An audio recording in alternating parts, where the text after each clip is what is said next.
régale.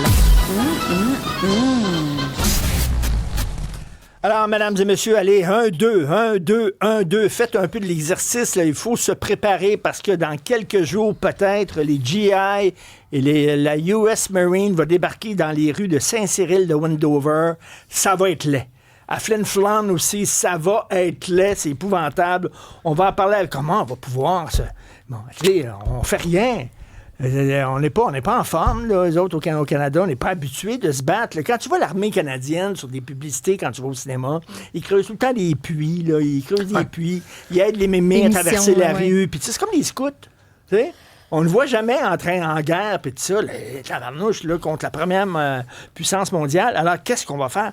Éric Sauvé est avec nous, ancien officier des Forces canadiennes, consultant en sécurité et défense. Éric Sauvé, bonjour. Oui, bonjour à vous. Bonjour. Premièrement, merci. Moi, je remercie toujours les gens qui ont servi dans les Forces canadiennes. C'est important, c'est honorable. C'est très apprécié aussi. Merci. Là, on le connaît, Trump, là, c'est des montées de lait, puis tout ça. J'imagine très, très mal là, l'armée américaine rentrant là, au Canada. Là. Bien, ils vont pas rentrer de force, c'est certain, là, puis vous en parliez tantôt, c'est très peu probable. Cependant, ils peuvent offrir de venir nous aider pour des circonstances comme une catastrophe naturelle ou combattre le fentanyl, puis décider de rester. Puis c'est ça le problème. Il faut se préparer à repousser l'aide américaine qui pourrait venir de façon non sollicitée. C'est-à-dire, aussi absurde que ça peut paraître, il faut prendre ça au sérieux. Puis c'est ça que l'armée canadienne dit, on va faire une série de scénarios pour se préparer en cas.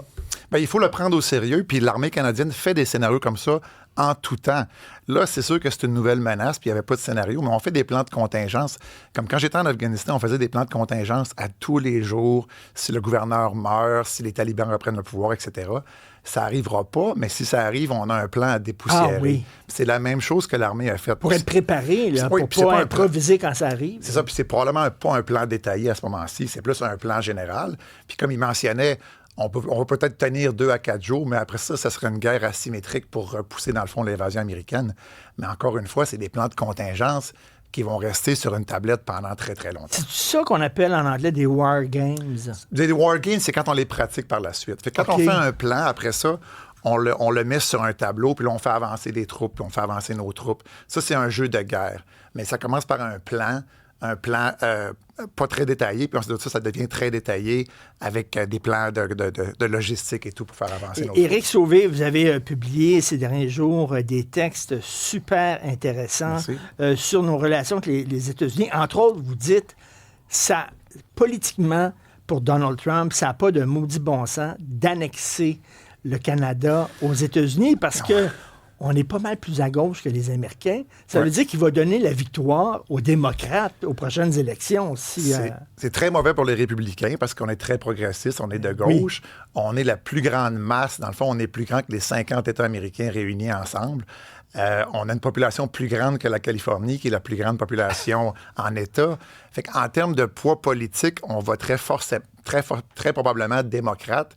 C'est comme s'ils faisaient entrer des millions de démocrates au pays. Là. Ça exactement. N'a pas de sens, il y en a qui pensent qu'on pourrait être brisé en plusieurs États, mais encore une fois, ça voudrait dire 2 sénateurs par État, plusieurs congressmen. Ça voudrait dire vraiment un poids très, très fort du côté démocrate. Ça ne serait pas une bonne idée à long terme. Mais il faut quand même le prendre au sérieux. Par contre, quand il parle de venir chercher le Canada pour l'Arctique, les minéraux, pour la défense, il dit la même chose pour le Groenland.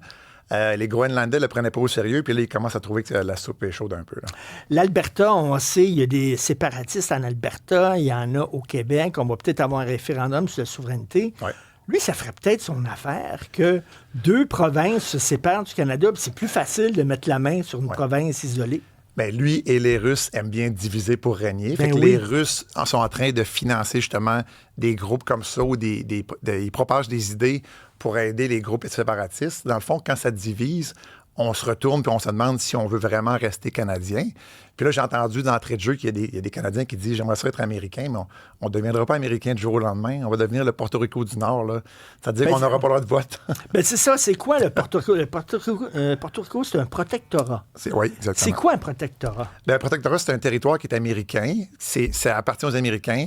Les gens sont américains, peuvent servir dans l'armée, mais ils n'ont pas le droit de vote. Ils n'ont pas de représentés au Sénat, pas de représentants au Congrès. C'est des sous-citoyens?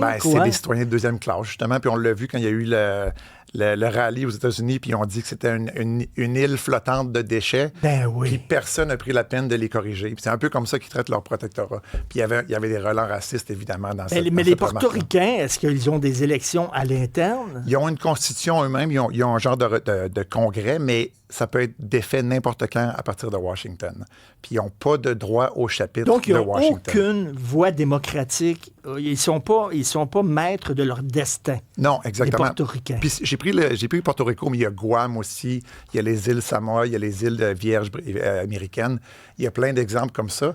Puis si les Américains avaient à intégrer un grand territoire comme le Canada, ça passerait forcément par un protectorat pendant plusieurs années et peut-être par la suite un État ou des États.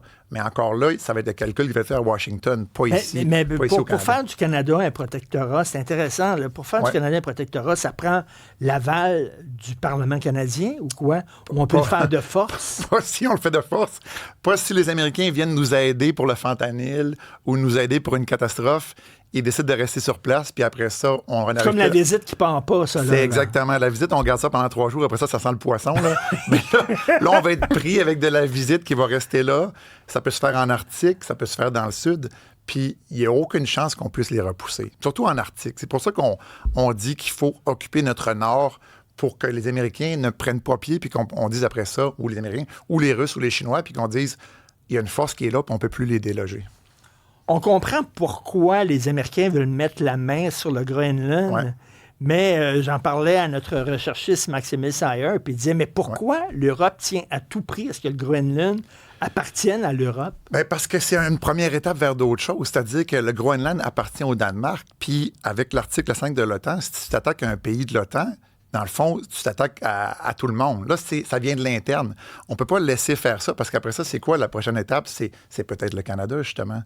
Ben, c'est ça. C'est probablement... Puis si vous regardez la géographie, avec l'Alaska à l'ouest, le Groenland américain à l'est, puis les Américains au sud, Donald Trump fait la même chose que nous, puis il dit il me manque une grosse partie, puis elle est en plein centre de l'Amérique du Nord. J'ai l'impression qu'on est en train de jouer au jeu risque.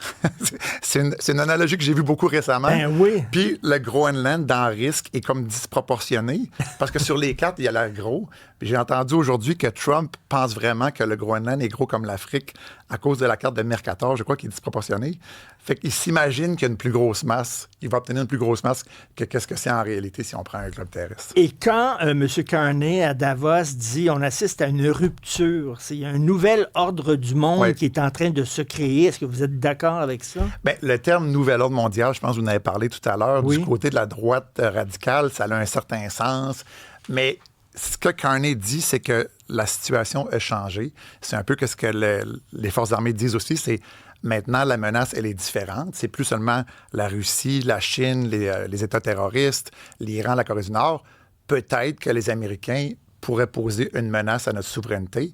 Je ne crois pas à l'invasion américaine par les forces armées, mais je crois fortement à la pression économique qui fait en sorte qu'il y a des Canadiens qui disent est-ce qu'on tolère les tarifs puis on est pauvre ou est-ce qu'on ne se joint pas comme le 51e État? Mais encore là, le but mon article, c'est de dire on ne sera pas un État. On va être des citoyens de deuxième classe. Écoutez, en terminant, vous avez dit que vous avez servi en Afghanistan. Oui. Ça a été un échec pour les Américains. Là, ils ont dû se sortir de l'Afghanistan, la queue entre les deux jambes. Oui. Puis ça fait longtemps là, que les Américains se cherchent une victoire militaire. Là. Ça s'est mal passé dans plein de pays là, depuis quelque temps. Là, depuis le Vietnam, là, on dirait qu'ils vont d'un échec à l'autre. Et là, est-ce que c'est ça qui veut redonner la grandeur militaire aux États-Unis, peut-être? Ben, le Venezuela, le kidnapping de Maduro a été une victoire militaire éclatante. Il n'y a aucun doute là-dessus. Ça a pris 2 heures. Ils ont supprimé les défenses antiaériennes. Ils ont rentré, ils ont sorti Maduro. Les gens se sont réveillés. C'est comme si le président avait fait une crise cardiaque durant la nuit. Mais ça, c'est pas donner un coup de poing au plus faible de la classe, ça, là? C'est une bonne comparaison. Mais on pensait que le plus faible de la classe était plus fort que ça parce que les Russes étaient quand même là. Les Cubains étaient là. L'appareil de renseignement cubain était là. Puis ils ont tellement opposé peu de résistance qu'on a presque pensé qu'il y avait eu quasiment une entente avec les forces de sécurité. Mais ça reste quand même, du point de vue militaire, c'était une victoire éclatante. Puis ça a donné un peu de drive à Trump qui dit maintenant que j'ai ça, maintenant je peux aller chercher le Groenland. Puis, il pose toujours ses pions en parlant du Canada, parce qu'on l'a vu, il a montré une image altérée par l'IA du bureau ovale disant ben, le Canada fait partie des États-Unis maintenant. Fait qu'il pose ses pions constamment, puis il faut l'écouter, parce que si on ne l'écoute pas, on peut se réveiller comme les Groenlandais avec une menace à nos portes. Je vais peut-être vous rappeler des mauvais souvenirs ou je vais aller chercher dans l'émotion, mais vous étiez en Afghanistan, vous avez protégé les femmes là-bas, vous avez permis à ce que des jeunes filles aillent à l'école et tout ça. Quand vous voyez la situation des femmes en Afghanistan aujourd'hui, ça doit vous chercher. Là. Ben, je trouve ça atroce parce que c'était la même chose avant qu'on arrive. Puis même où on était à Kandahar, les femmes avaient la burqa intégrale, il n'y a aucun doute. Là. C'était vraiment des femmes voilées et tout. Mais quand je suis allé à Kaboul une semaine, ça devenait un peu plus occidental. Je ne dirais pas que c'était à l'Occident. De savoir qu'ils sont rentrés à Kaboul. Ils ne peuvent même plus chanter là, sur la place publique. Ils ne peuvent plus faire entendre leur voix. Non, je sais. C'est un régime atroce. C'est vraiment décevant. Maintenant, est-ce que je suis fier de ce que j'ai accompli pendant que j'étais là? Oui, certainement. Ça a été une expérience professionnelle incroyable. Il n'y a pas de doute là-dessus. Mais par la suite, évidemment, ça a été un échec. Puis il faut apprendre de ces erreurs-là parce que on a été battus, dans le fond, par une puissance du tiers-monde. Là. Ben oui. Puis, des gens qui se promenaient sur des chèvres, qui portaient des sandales. Oui, c'est ça. Exactement. Fait que ça donne un peu une image au Canada que si on se fait envahir par les Américains, on a quand même des chances aussi. OK, Éric Sauvé, je vais vous appeler demain, puis là, vous allez me faire des push-ups, puis un entraînement, là, de la drill, là, pour que je me prépare. C'est important. Éric Sauvé, super intéressant. On va se reparler, c'est sûr, parce que c'est pas fini. Ancien officier des Forces canadiennes, consultant en sécurité et défense. Merci.